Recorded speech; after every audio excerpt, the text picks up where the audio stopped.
네, 바로 이 화면입니다. 이 화면으로 보시면은 교수 얼굴은 조그맣게 보이고, 그 다음에 주변에 이제 하얀 바탕에 교수가 필기하면서 알려드리는 내용이 깔끔하게 녹화가 되기 때문에 여러분들이 보시기에 좀 집중하시기에 좀 편하실 거예요. 교수가 앞에 칠판에서 막 이렇게 왔다 갔다 그러면서 강의를 하면은 여러분들이 솔직히 작은 컴퓨터 화면이나 스마트폰으로 이게 영상으로 본다는 게 좀 불편하실 수가 있을 것 같아서 이런 화면을 좀 전환해서 한번 강의를 해보도록 이제 한번 방법을 좀 바꿔봤습니다. 죄송합니다. 자, 그러면은 8페이지에 이어서 설명하도록 하겠습니다. 단이론이라고 하는 1.4 제목을 보시면 되는데, 자, 여기서부터 무슨 내용이 나오냐면요. 크로마토그래피를 이용해서 혼합물이 잘 분리가 되려면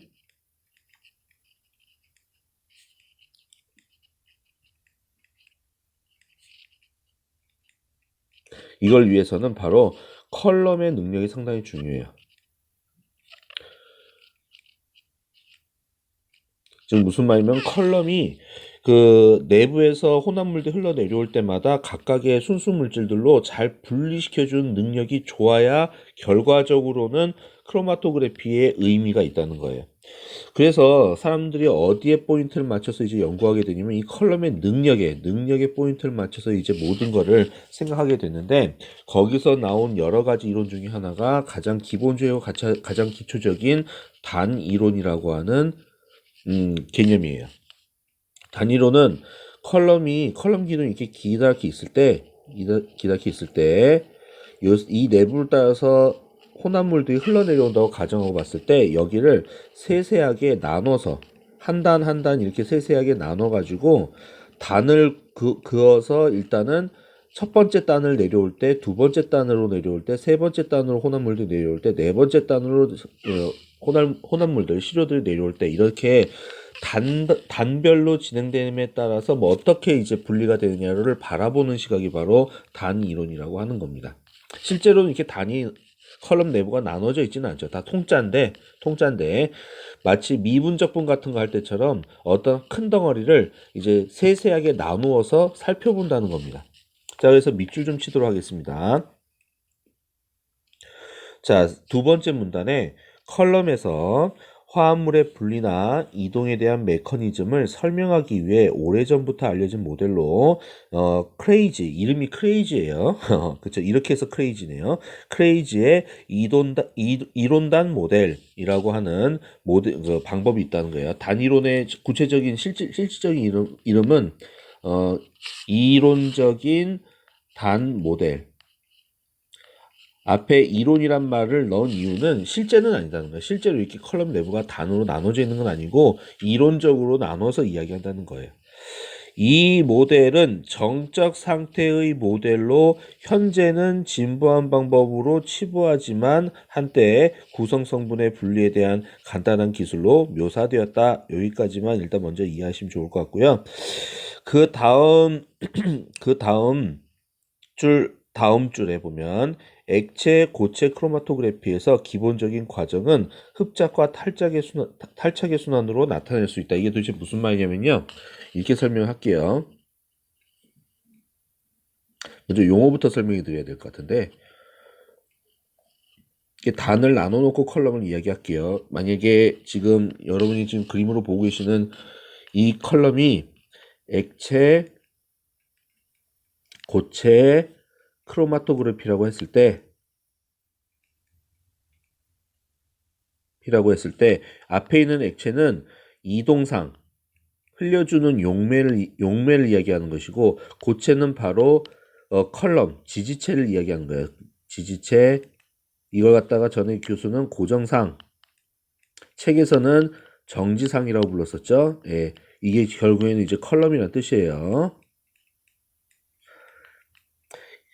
이렇게 액체 고체 크로마토그래피에서 이제 단 이론을 제대로 이제 뭐라고 아까 대입해가지고 우리가 설명을 할 수가 있는데, 자, 만약에 액체 시료가 이제 분리해야 될 시료가 제일 첫 번째 칸에 딱 왔다고 한번 쳐보세요. 첫 번째 칸에서부터 이제 두 번째 칸으로 딱 건너갈 때 두 번째 칸으로 건너가서 딱 여기에 딱 붙을 때는 이동해서 새로운 자리에 흡착했다라고 이야기를 하는 거예요.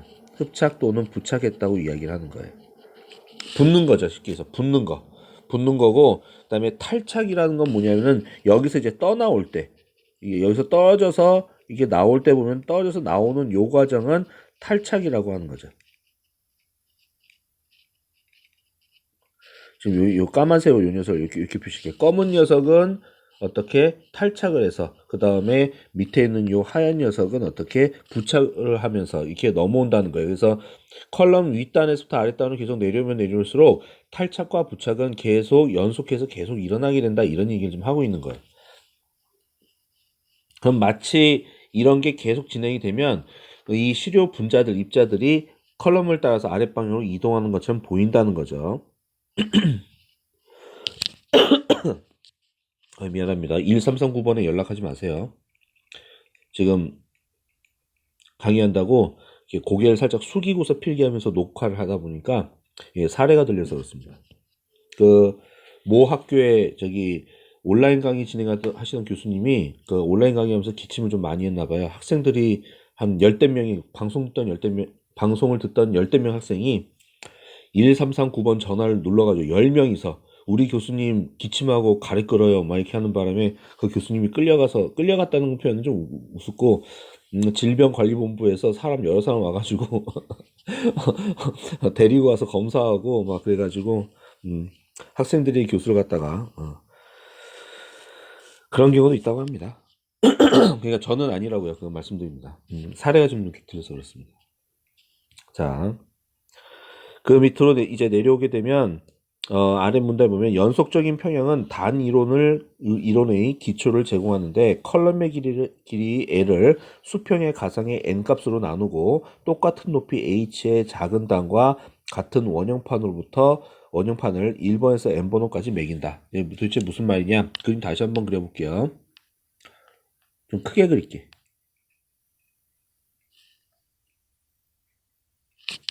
자, 단을 1단, 2단, 3단.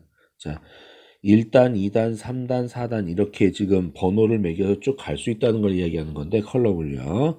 근데 이제 요거 이 길이는 다 똑같은데 이 길이는 다 똑같도록 나눈다는 거예요. 이건 똑같게 그림을 못 그렸는데 어쨌든 요 길이를 h라고 하자는 거죠. 컬럼 전체 길이를 l로 봤을 때 그 다음에 여기 나눈 수, 이 n수, 나눈 수로 이렇게 판단한다면 이 컬럼의 이론단 수는 전체 길이를 n수로 나눈 거 이렇게 표현할 수 있겠죠.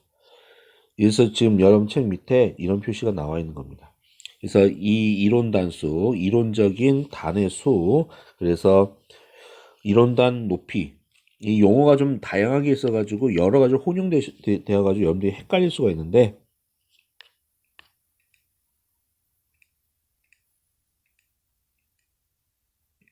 여러분 책에는 이론단 해당 높이라고 지금 적혀져 있어요.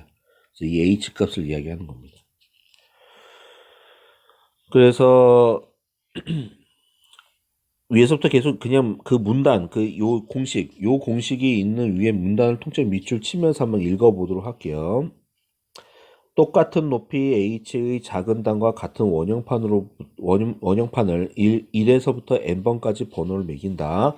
그들 각각에 대하여 이동상에서의 용질의 농도는 정지상에서의 용질의 농도와 평형을 이룬다. 자, 여기서 평형이라고 하는 용어가 있어요.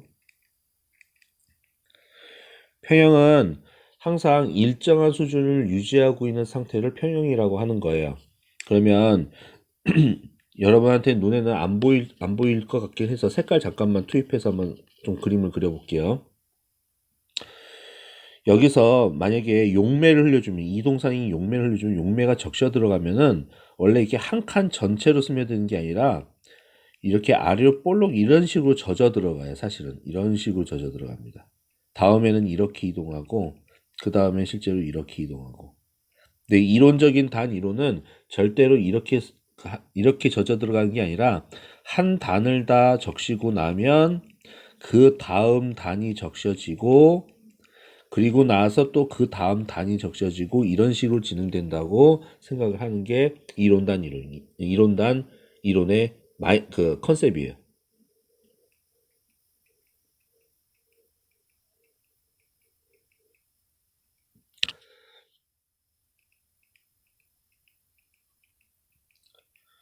그래서 한 칸 한 칸씩 젖어가면서 이동을 하는데 여기서 평형이라는 거는 어떠한 현상과 어떠한 현상 양쪽의 두 가지 상황에 대한 가장 중간 위치에서 일정한 상태를 유지하고 있는 것을 평형 상태라고 이야기하는데 여기 이 컬럼 크로마토그래피에서의 이 평형이라는 거는 어, 용질의 농도 용질의 농도라는 게 뭐냐면은 바로 시료 샘플을 이야기하는 거예요.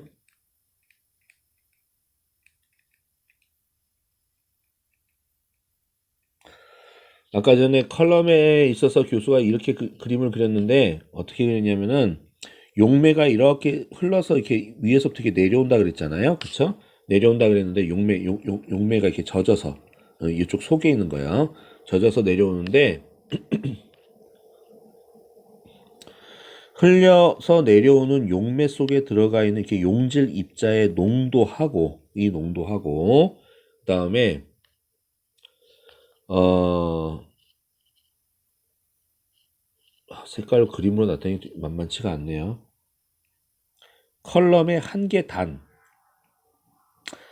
단에 존재하는 이 단에 부착이 되어서 이렇게 존재하고 있는 용질의 농도. 그러니까 지금 여기서 이야기하는 거는 책에서 얘기하는 거는 용질의 농도가 이동상에서의 농도와 그 다음에 컬럼에서의 농도, 그러니까 정지상에서의 농도,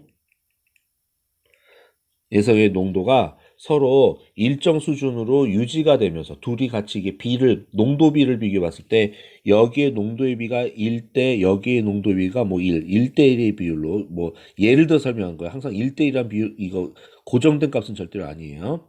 1대 1의 비율로 예를 들어서 용액 속에 녹아 있는 그 용질의 농도와 흘러서 내려오는 그 용질의 농도와 컬럼에 박혀서 이렇게 부착이 되는 컬럼상 하나의 단에 조성되는 용질의 농도가 서로 균형을 이루면서 이렇게 쭉 젖어서 내려온다는 거예요. 그런 이야기를 하는 겁니다. 그래서 계속 밑줄 칠게요. 왜 이렇게 사리가 들리지? 자, 그래서 각각의 새로운 평형에서 그래서 여기서 이야기가 나오는 겁니다. 각각의 새로운 평형이란 말은 매 단마다의 새로운 평형을 이야기하는 겁니다. 용질은 한 원형판 또는 한 단의 길이에 해당되는 컬럼을 통해서 진행이 된다. 이것을 이론적 단이론이라고 하는데 이론단 해당 높이 H값은 밑에 식 1.5번과 같이 계산하면 된다. 이런 설명이 나와 있습니다.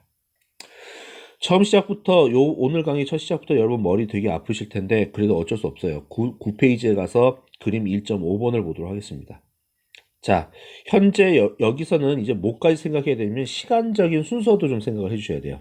무슨 말이냐면은 여러분이 현재 보고 있는 왼쪽 컬럼 있잖아요. 왼쪽 컬럼과 오른쪽 컬럼의 차이는 시간이 좀 흐른 거예요. 그러니까 1초 전의 사진과 1초 후 사진 뭐 이런 식으로 지금 그림을 두 개를 그려놓은 겁니다. 거기서 여러분 단 J라는 게 있죠. J. 지금 J는 우리가 관찰하고 있는 그 단을 이야기하는 건데 거기에 괄호 열고 L-1 쉼표 찍고 J 이게 뭐냐면은 우리가 관심을 두고 보는 단 J에 굳이 표현하자면 L-1초의 상태를 이야기하는 거예요. L-1초, 1초 전에만 하더라도 뭐야? 네.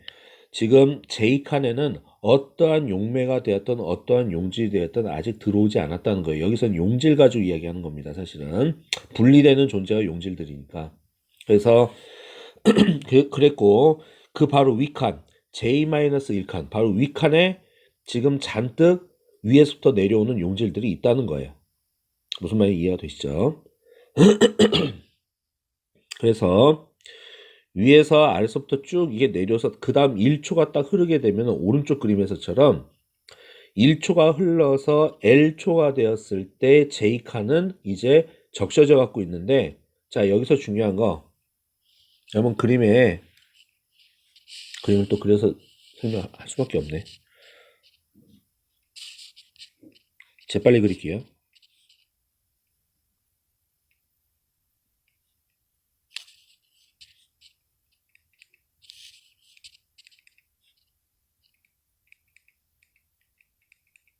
이거는 1초 전 과거의 상태를 이야기하는 거고, 시간이 흘러서 현재라고 하는 건 J초 뭐 이렇게 이야기하는 겁니다. L초 미안합니다. L초.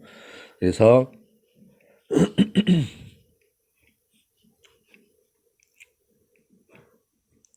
지금 여기 있는 모든 칸들은 L초 때 현재 시간대에 이제 칸을 이야기하는 건데, 여기는 J-1이 아니구나. 미안합니다. 이건 J칸이고요. 여기에 J칸, J-1칸, 여기는 J-2칸. 그러니까 전칸, 전전칸 뭐 지금 그런 이야기를 하는 거예요. 그럼 무슨 말 하고 싶은 거냐? 여기에 잔뜩 있던 물질들이 시간이 지나면 일부는 그 다음 칸을 적시고 일부는 그 전 칸에 그대로 남아있다는 뜻이죠. 무슨 말이냐면 여기 칸에 있는 물질의 양을 A라고 했을 때 그 다음 칸에 있는 물질의 양을 B, 그리고 아직 남아있는 녀석들의 양을 C라고 했을 때 흘러서 내려오는 물질의 양은 이런 걸 지금 책에서 본문에서 이렇다는 걸 좀 설명하고 싶은 거예요. 그래서 이거를 지금 뭐라고 여러분 책의 밑에 표현을 하고 있냐면은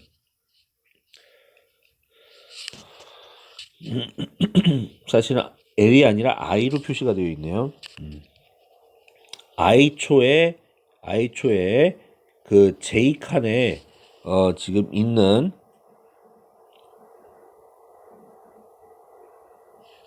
요거 T는 뭐냐면은 정지상입니다.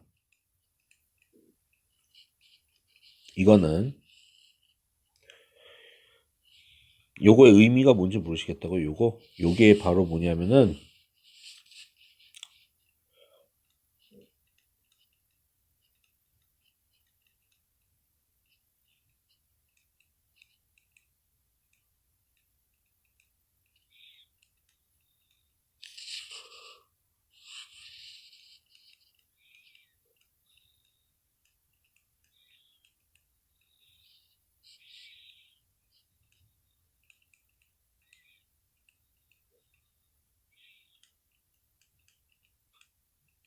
이걸 뜻하는 겁니다.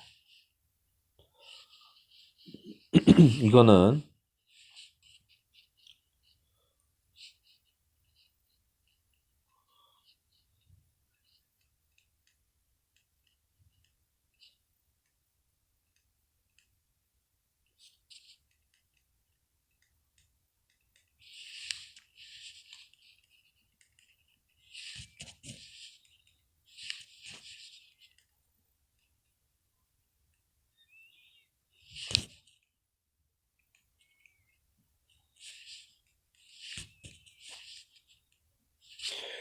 여기 정지상은 아니고 미안합니다. 이거는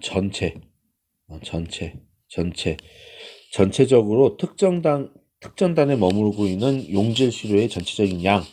이게 토탈이네요. 미안합니다. 토탈.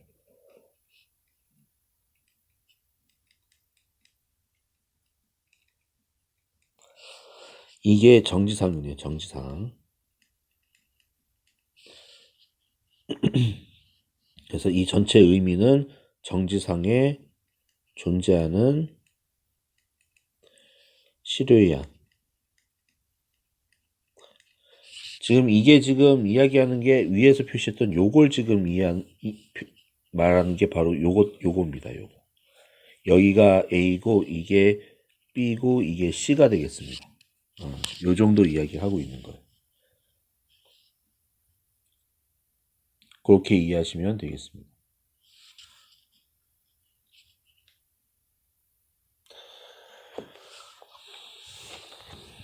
필기하셨나요? 예, 필기하시고 넘어가시기 바랍니다.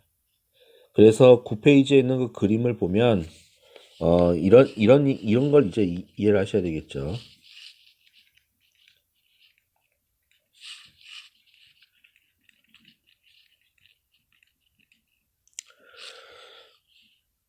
그 샘플 분자, 샘플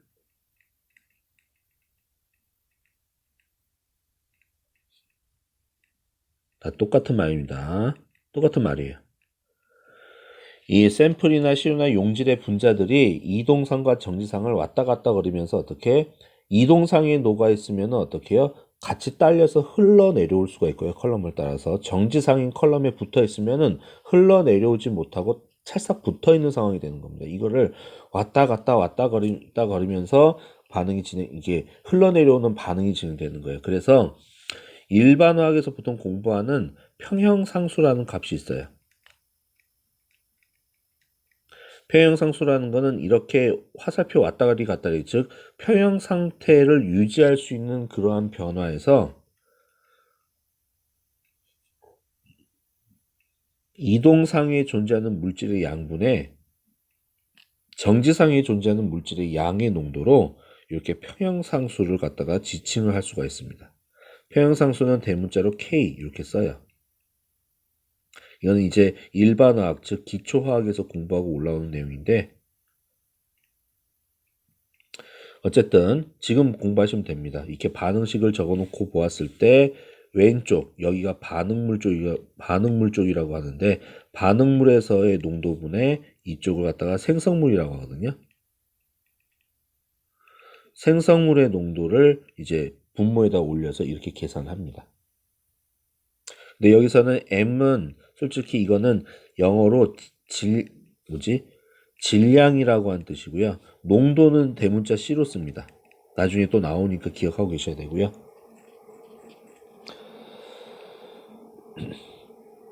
그래서 바로 앞서서 공식 하나 힘들게 썼던 거는 T는 이거 토탈이라고 했습니다. 전체 토탈. 한글로 적습니다.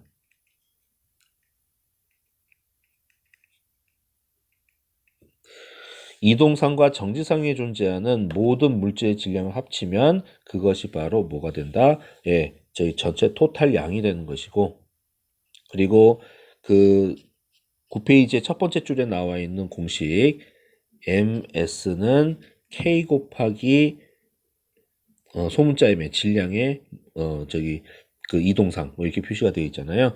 요 공식은 지금 적어놓은 요거에서 지금 유래돼서 나온 거예요. 예. 자, 그래서 밑줄 치고 한번 읽어보도록 하겠습니다. 만일 각각의 이론단에 대해서 MS는 KMM과 MT는 MM 플러스 MS라면 반복식에 의해 MT를 같이 계산할 수 있을 것이다. 각 단에 대하여 분석물질이 두 상 사이에서 농도평형 상태에 있다면 분석물질이 컬럼 출구에 도달하지 않는 한 컬럼의 이동상의 부피 속에 있는 분석물질의 총 질량은 일정하게 유지된다.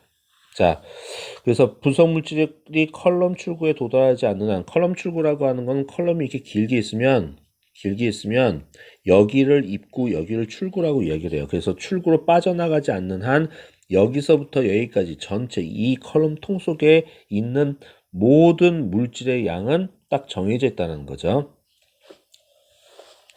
일정하게 유지된다는 거예요.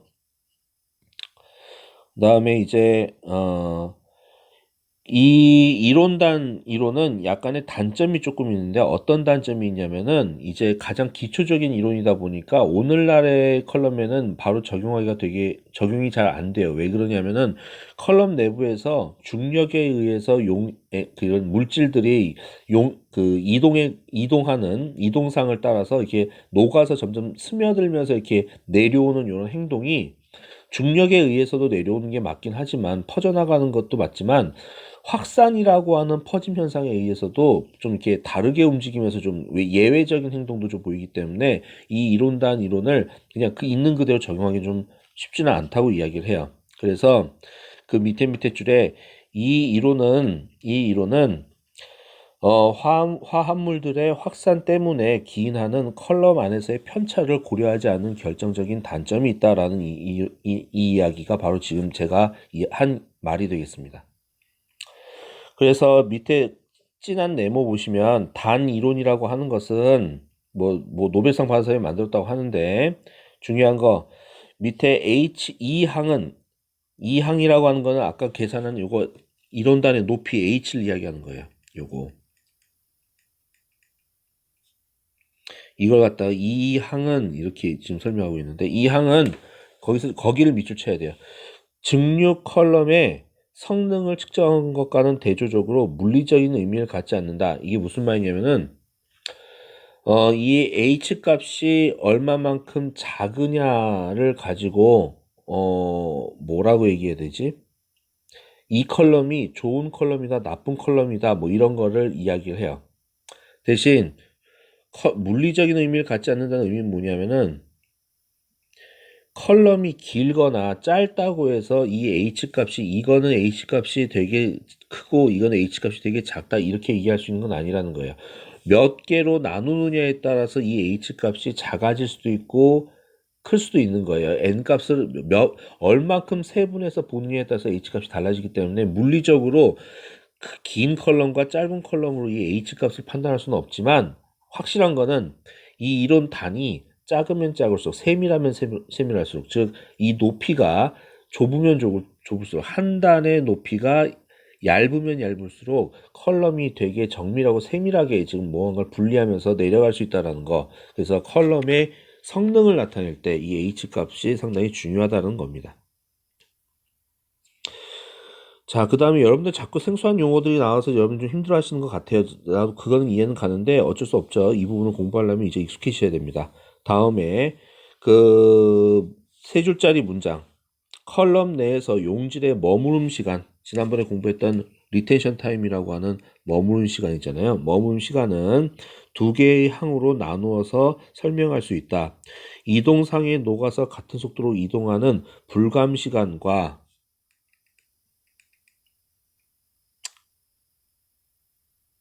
불감시간은 거기 적혀져 있죠. 이동상에 녹아서 같은 속도로 이동하는 불감시간과 이동하지 않고 정지상에 머무른 시간, 예, 요 시간을 모두 합쳐서 표현을 한다는 거예요. 외워두고 계셔야 됩니다.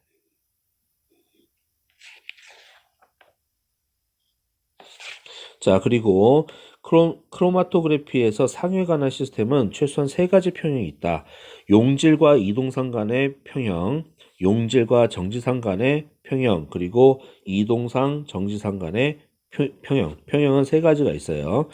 최근의 크로마토그래피 이론은 정지상에 의해서 분자들이 움직이지 않는 것이 아니라 인접하여 통과할 때 단순하게 속도가 줄어드는 것으로 여긴다. 이렇게 되어 있는데 이 정지상과 정지상이 이게 단들이 계속 연속적으로 있을 때 그 위에서부터 내려오던 용질 입자들이 어떤 식으로 내려오냐면 시간이 흐르면 흐를수록 윗칸에는 좀 양이 적다가 지금 내가 관심을 갖고 있는 칸은 농도가 막 미친 듯이 이렇게 늘었다가 그 다음 단은 농도가 이렇게 적었다가 이렇게 되는 건데 지금 요 부분을 이야기하는 거예요. 여기에 있는 얘들은 내려오는 흐름이 여기는 이런 빨간색 점을 찍어놓은 용질 입자들 분리시키려고 하는 이 입자들이 컬럼에 딱 붙어서 멈춘 것이 아니라 흘러내려오는 속도가 줄어들어서 느리게 내려오는 것이라는 걸 지금 설명하고 있는 겁니다. 그 정도로 이해하시면 좋을 것 같아요. 멈추는 건 없어요. 그냥 다 흘러내려와요. 실제로 계속 보면은.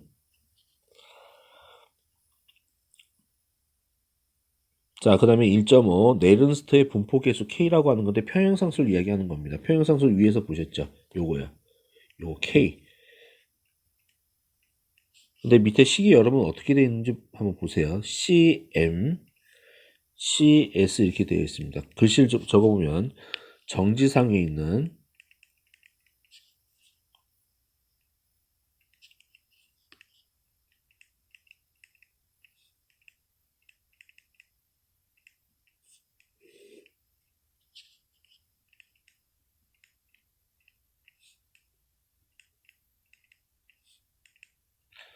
이렇게 적혀져 있죠. 자, 이게 교수님 이거하고 똑같지 않나요? 뭐? 예.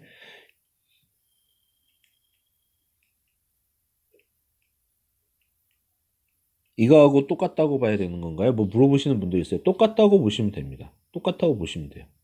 왜 똑같아요? 막 이렇게 물어보는 사람도 있는데 원래 여러분 농도라는 거의 공식이 뭐죠? 부피분의 질량이죠. 그러면은 만약에 컬럼이 이렇게 전체적으로 다 하나가 있어요. 컬럼이 하나가 있는데 여기 내부의 부피가 VL이라고 할게요. 여기서부터 여기까지 길이를 L이라고 했을 때. 그러면은 지금 농도를 계산하려면 질량을 부피로 나누면 되죠. 정지상에서의 용질의 농도를 측정할 거면은 이게 뭐였죠? 예, 질량이었잖아요. 용질의 질량. 누구 정지상에 있는 용질의 질량을 전체 부피로 나눠주면 돼요. 밑에 여기도 전체 부피로 나눠주게 되면 이동상에 있는 용질의 몰 농도가 되는 거죠. VL 값은 똑같기 때문에 이게 소구가 되다 보니까 즉 요거의 값은 곧 요거의 값하고 똑같다고 얘기가 될 수밖에 없는 거예요. 그렇게 이해하시면 되겠습니다. 그 밑에 밑줄 치시는 게 좋은데 이게 식 1.6이에요. 네, 식 1.6. 여기 밑에 밑줄 쳐야 되는 게 이동상이 기체일 때에는 이 값이 클 수도 있고 1000 정도 될 수가 있어요.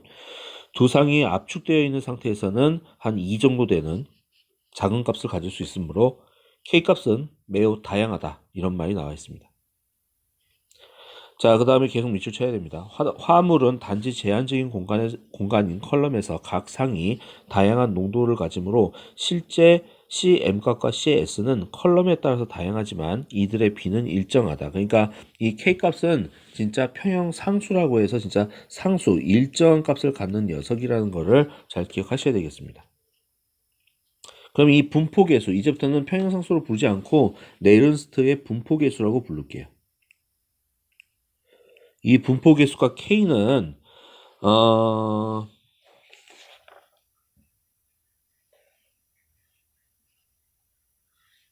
다음 페이지 잠깐만 넘겨보시겠어요? 이 K는 어디에 사용되냐면요. 이런 거에 사용되는 겁니다.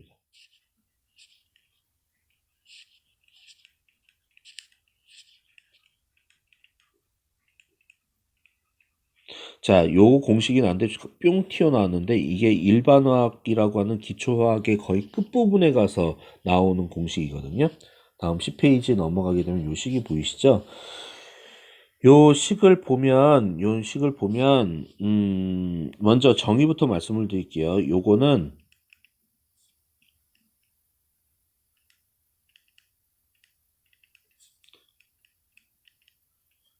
이거를 뭐라 부르냐? 일기압이라고 읽어요. 일기압 섭씨 25도에서 이 표준 조건의 의미는 위에 요 동글뱅이라는 표시가 뭐 표준 조건이라고 하는 의미를 갖고 있는 거예요.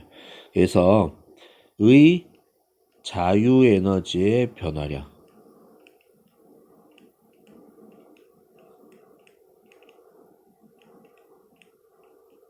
그럼 여러분 자유 에너지가 뭔지 또 이해하셔야지 이게 무슨 뜻인지 정확히 아실 수 있거든요. 자유 에너지는 뭐냐면은 화학 반응이 일어날 수 있는 화학 변화라고 할게요. 변화가 일어나게끔 하는 여유 에너지.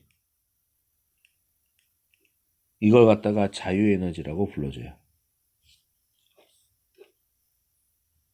그 다음에 요 R 값은 기체 상수라고 해서 상수입니다. 값이 정해져 있어요. 이렇게 값이 정해져 있고요. 네, 줄 퍼 몰 켈빈. 켈빈 요거는 절대 온도예요. 절대 온도. 온도가 이 세상에는 섭씨 온도가 있고 화씨 온도가 있잖아요. 그런데 절대 온도 단위라고 해서 이렇게 이야기한 녀석이에요. 여기 있는 거 요 T가 바로 온도입니다. 온도. 절대 온도 켈빈 값으로 단위로 이야기하셔야 돼요. 켈빈은 어떻게 계산하냐면은 섭씨 온도에다가 273.15를 더해서 이야기를 하는 겁니다. 여기서 이제 K가 요게 아까 우리가 바로 직전에 공부했던 분포계수라고 하는 거죠.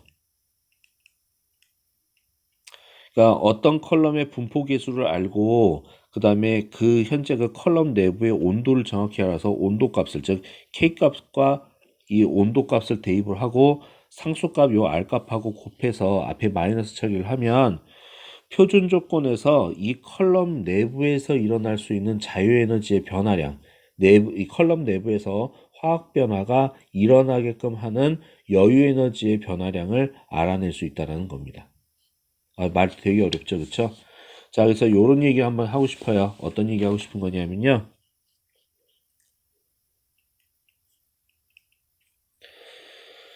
어떤 용질이란 얘가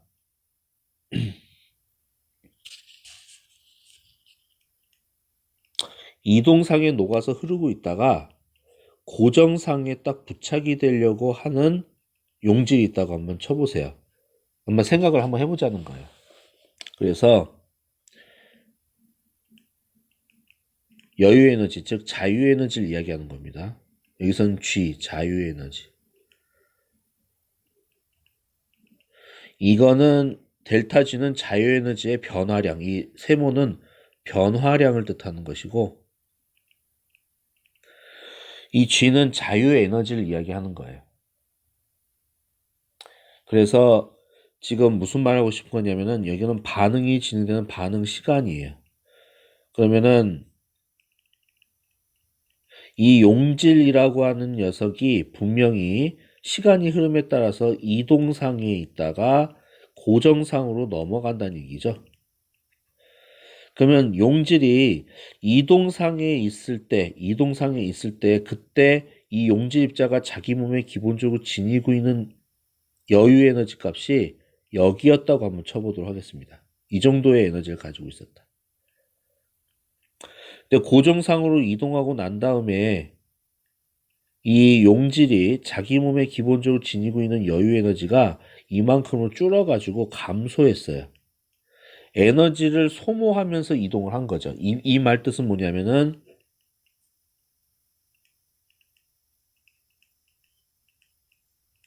여유 에너지를 소모하면서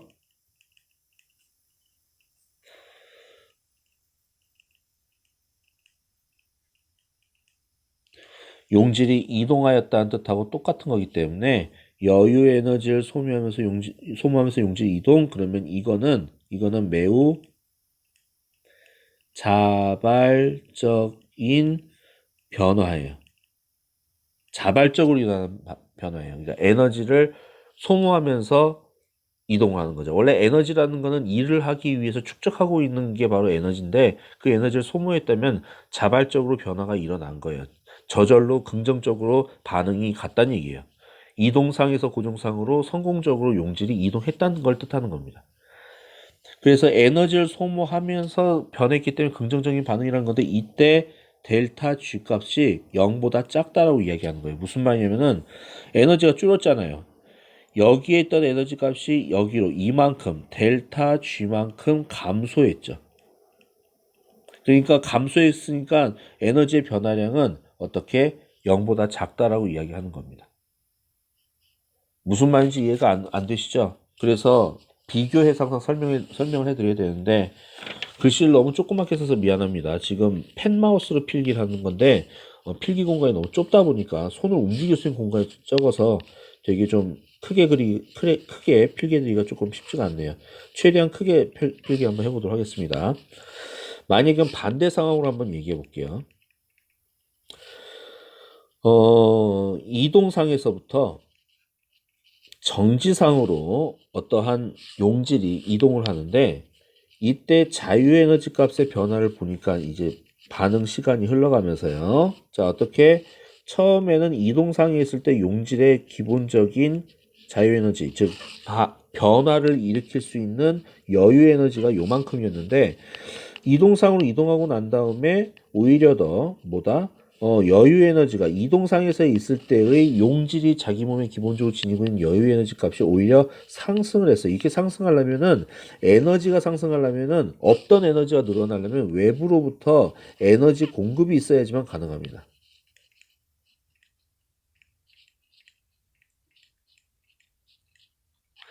이 말은 델타 G, 즉 여유 에너지가 플러스, 이 여유 에너지의 변화량이 플러스, 여유 에너지가 어디론가 더 누구로부터 에너지가 공급돼서 더 보충이 되어야지, 플러스 값으로 더 이렇게 변화량이 커져야지만이 어떻게 이런 변화가 가능한데, 컬럼에서 용매나 용질 딱 부어주고 중력에 의해서 지네들이 알아서 저절로 내려오는 이러한 운동 변화는 에너지를 공급 별도로 해주는 일은 절대로 없어요.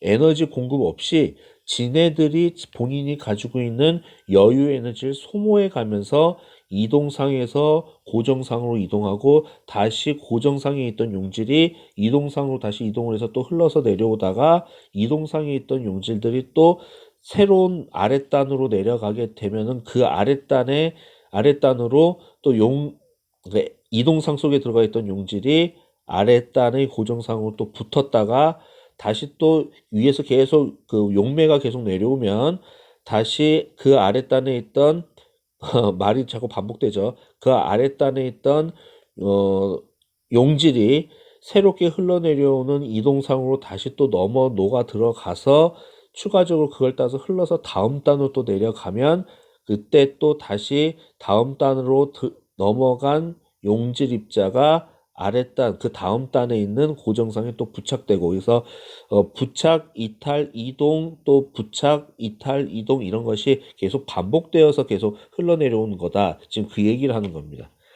자, 그래서 이 델타 G 값, 즉 온도와 압력은 딱 정해놓은 상태에서 온도와 압력을 1기압 25도 딱 정해놓은 표준 상태의 기준으로 봤을 때 우리가 말하는 분배계수 K값을 알고 있으면 여기에다가 자연록을 붙이고 RT 이렇게 곱해주고 마이너스를 딱 해주게 되면은 요 녀석 값을 계산할 수 있다라고 해요. 그래서 델타 G 값, G0 값이 0보다 작은 컬럼은 제대로 잘 분리가 되면서 용질과 용매가 흘러내려올 수 있는 컬럼이라고 할 수 있다라는 게 결론적인 내용입니다.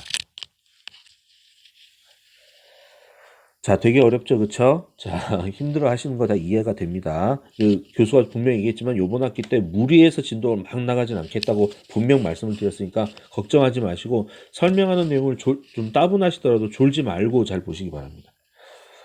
자, 그래서 그 밑에 어떤 내용이 나오냐면 그러면 이제 CM 왔다리 갔다리 이렇게 화살표 있고 이렇게 CS 이렇게 나와 있는 표시는 뭐냐면은 그 이동상에서의 용질의 농도와 고정상에서의 용질의 농도가 평형을 이루고 있다는 뜻을 이야기를 하고 있는 거예요. 그때의 K값을 지금 이야기하고 있다는 겁니다. 공식이 이렇게 되니까요. 또 그리고 델타 G 제로를 지칭하는 이 델타 G 제로 값을 계산할 수 있는 또 다른 공식이 또 사실 있거든요. 이게 일반화에서 공부하는 건데 앞에서 기초로 배우고 오셔야 되는 건데 배웠다 하더라도 까먹을 수 있습니다. 그래서 교수가 설명해 드리는 거예요. 자,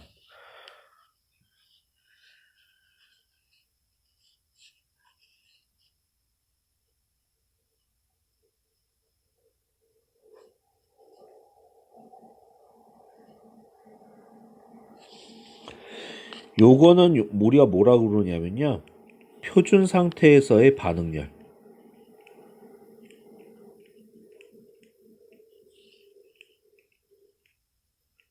다음에 요거는 표준 상태에서의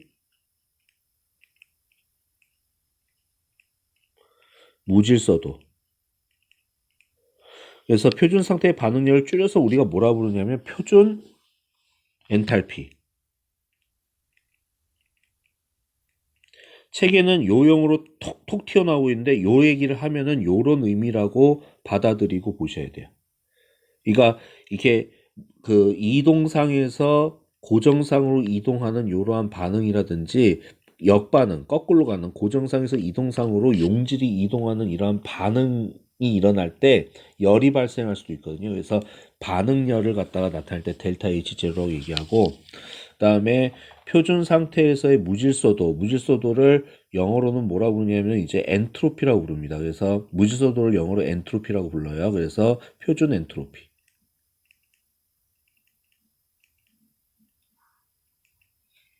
표준 엔트로피 이렇게 이야기를 합니다. 자, 그래서 요렇게 보면은 지금 이제 본문 한번 읽어볼까요? 자, 본문 한번 읽어볼게요. 중간에 문장 두 줄로 되어 있는 거 거기 밑줄 치시면 됩니다. 기체 크로마토그래피에서 K값은 다른 두 온도에 비해 쉽게 구할 수 있으며 표준 엔탈피와 표준 엔트로피의 변화도 얻을 수 있다. 만일 그 엔트로피와 엔탈피가 변하지 않는다면 뭐 이런 전제 조건이 있긴 한데 뭐 이거는 별개 문제고, 무슨 말이냐면은 기체 크로마토그래피에서는 액체 크로마토그래피하고는 조금 다르게 이 K값을 구하기가 좀 쉬워요. 쉽기 때문에 델타 G도 계산하기가 상당히 쉽습니다.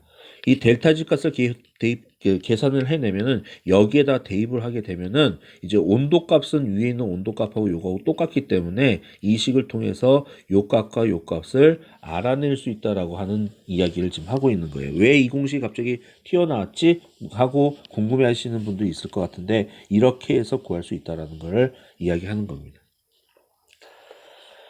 그래서 지금 요 식 있잖아요. 요 식을 양변에 절대 온도 T에 대하여 미분 처리를 하면 미분적분 대충 미분 처리 미안합니다. 미분적분을 알고 계시죠? 대충 어떤 건지는 양변 이 위의 식의 양변에 절대 온도 T에서 미분 처리를 하면 어떤 식이 나오냐면은 이런 식이 나와요.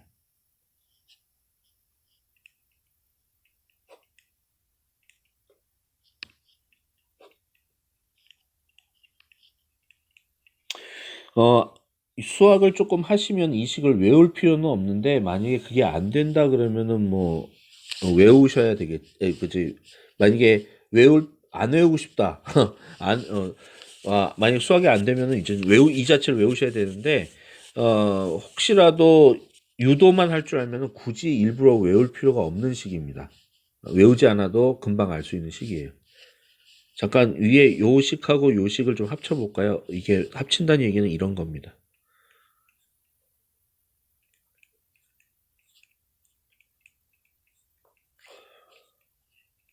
이렇게 같다고 할 수 있죠. 자, 그러면 양변을 RT로 좀 나눌게요. 그러면은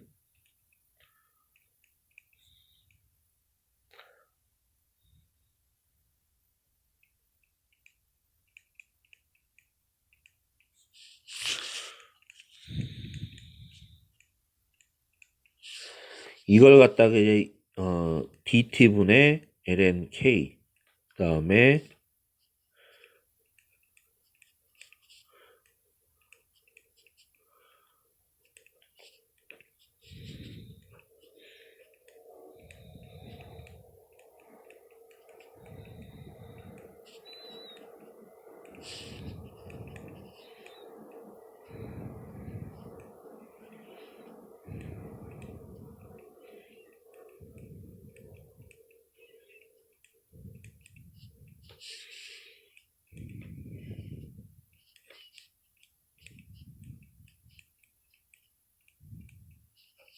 이렇게 되고 나면 이렇게 되고 나면요. 이렇게 되고 나면 요 녀석은 없어져 버리고 요 녀석 값이 바로 최종적으로 요 값으로 이렇게 변해 버립니다. 요걸 처리한 것이 저걸로 변해요. 그래서 이렇게 변하는 겁니다. 유도 과정을 그냥 간단히 보여드린 건데 혹시라도 수학에서 내가 적분은 못해도 확률 통계 같은 거 못해도 미분까지는 할 줄 안다 하시는 분들이라면 요거는 좀 아실 수가 있을 거예요. 뭐 모르셔도 상관없습니다. 이거 자체식을 잊지 말고 외우시면 되니까요. 이거를 그냥 무작정 외워놓으면은 이거 외웠긴 외웠는데 어디다 쓰는 물건인고 어디다 쓰는 의미인 거, 이거 미안합니다. 이거 대문자 T입니다. 어디다 쓰는 물건인 거 딱 이랬을 때, 그거를 알아야 이제 외워도 쓸모가 있는 거죠. 간단하게 이야기를 하면, 이 분배계수 K값을 자연로그 처리해서 온도에 대해서 미분을 처리를 하면 우리가 현재 온도값하고 뭐냐면 요 R값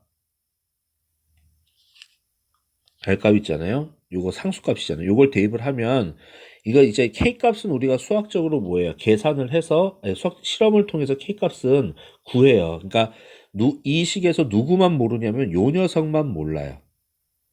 나머지 값을 다 알 수 있다는 얘기죠. 다 대입하면 이 H값을 구할 수 있다는 얘기거든요. 무슨 말인지 이해가 안 되실까봐 다시 풀어서 이제 설명할게요.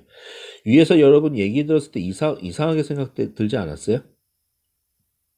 뭐가 이상하게 뭐가 이상한 생각이 들어야 정상이냐면은, 그래, 분배계수 K값은 실험을 통해서 알아낼 수 있다 쳐. 실험할 때 온도값도 우리가 실험할 때 몇 도에서 실험을 하지, 몇 도에서 컬럼이 몇 도의 온도 조건에서 지금 물질들을 분리하고 있는 거지. 이거는 우리가 값을 정확히 측정도 하고 확인할 수가 있어서 델타 G 제로 값, 자유에너지 변화량을 측정할 수 있어. 이것까지는 이해가 돼. 이걸 갖다가 여기다 대입한다는 것도 이해가 돼. 온도도 요거는 우리가 알고 있다고 하는 교수의 설명도 이해가 돼. 그런데 식 하나인데 요 녀석과 요 녀석 값을 우리가 모두 다 이 두 식만 있으면은 알아내서 이 값이 얼마인지 이 값이 얼마인지를, 그러니까 표준 엔트로피 값과 엔탈피 값을 알아낼 수 있다고. 식이 하나인데 모르는 게 두 부분인데 어떻게 요것과 요걸 동시에 다 알아낼 수 있겠느냐, 이렇게 생각이 드는 분이 있을 거예요. 이게 되게 정확하게 따지고 드는 정확한 생각, 맞는 생각이거든요. 그래서 이 델타 H를 구하는 방법이 밑에 식에서 소개가 되어 있는 거예요. 먼저 델타 S는 일단 두고 델타 H부터 알아내는 방법은 이렇게 미분식을 이용을 하면 델타 H를 먼저 구해낼 수 있다. 이 값을 알면은 여기다 대입을 하고 나서 요 값 아까 전에 알았던 거 대입했으니까 어떻게 이때 요 값까지 다 알면은 이 세 값을 다 알면은 남는 값은 요 값만 남으니까 표준 엔트로피 값을 그때 구할 수 있다라고 지금 설명을 하고 있는 거예요. 네, 지금 이 책이 설명이 되게 설명을 잘 못하고 있어요. 예, 설명을 지저분하게 하고 있어가지고 교수도 이걸 풀어서 설명하는데도 되게 버벅거리고 있는 이유 중에 하나가 표현력이 되게 떨어진 책인 것 같긴 해요. 중요한 내용을 정말 많이 담고는 있는데 좀 그런 것 같습니다. 벌써 떠들었는데 이게 벌써 50분이 넘었는데 영상 녹화가, 그러니까 즉 수업이. 자, 그러면 좀 많이 지치시죠, 그쵸? 예, 피곤하실 거예요. 눈이 침침하실 거예요. 설명하는 저도 눈이 침침해요. 자, 그래서 요 영상 1차 영상은 여기까지. 그다음 10분간 휴식하셨다가 두 번째 영상 꼭 시청하시고서 오늘 수업 영상을 다 마무리 지으시기 바랍니다. 좀 이따가 쉬었다가 다음 바로 영상에서 뵙겠습니다.